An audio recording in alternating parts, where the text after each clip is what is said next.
बिस्मिल्लाहिर्रहमानिर्रहीम। अस्सलाम वालेकुम। आज की इस वीडियो में हम यूज़फुल सेंटेंसेस इन इंग्लिश सीखेंगे।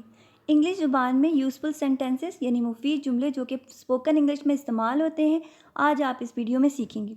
तो आइए अपनी वीडियो को स्टार्ट करते हैं। सेंटेंस नंबर 1 पे देखें। Well don't do it again. अच्छा, इसे दोबारा नहीं करना।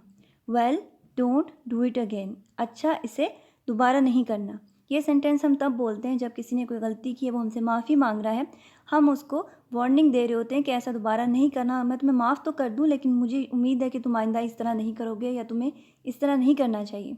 तो आपने इंग्लिश में ये सेंटेंस अच्छा, इसे दोबारा नहीं करना, आप इस तरह बोलेंगे well don't do it again. What have you done. ये तुमने क्या कर दिया। किसी से कोई नुकसान हो गया है तो इंग्लिश में हमने एक्सप्रेस करना है कि ये तुमने क्या कर दिया। तो इस सेंटेंस को हम बोलेंगे व्हाट हैव यू डन।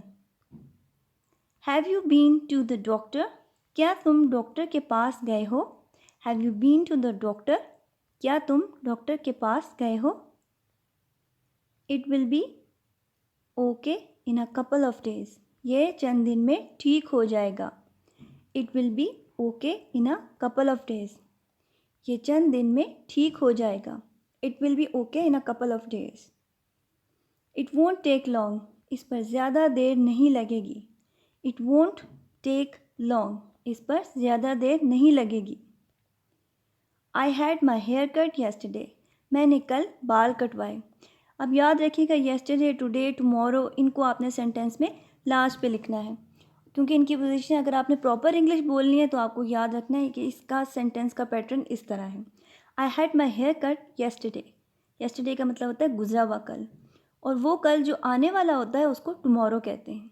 ये आपने कंफ्यूज नहीं होना, यहाँ पे आपने इसको याद कर लें कि गुजरा हुआ कल येस्टरडे, और वो कल जो कल आ रहा है यानी फ्यूचर में आ रहा है, मुस्तकबिल में, तो उसको आप टुमारो कहेंगे। I had my hair cut yesterday. मैंने कल बाल कटवाए। आई हैव, ये HV का मतलब होता है have. I have never been to Khanewal. मैं कभी खानेवाल नहीं गया।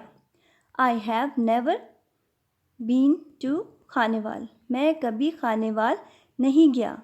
I have never been to Khanewal. I know much about her.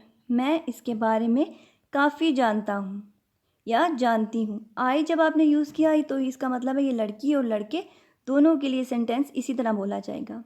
I know much about her. मैं इसके बारे में काफ़ी जानता हूँ। I know much about her. She looks like her mother. वो अपनी माँ जैसी दिखती हैं। She looks like her mother.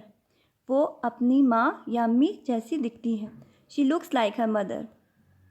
I don't want to argue with him. मैं इसके साथ बहस नहीं करना चाहता या करना चाहती। I don't want to argue with him. मैं इसके साथ बहस नहीं करना चाहता। I don't want to argue with him.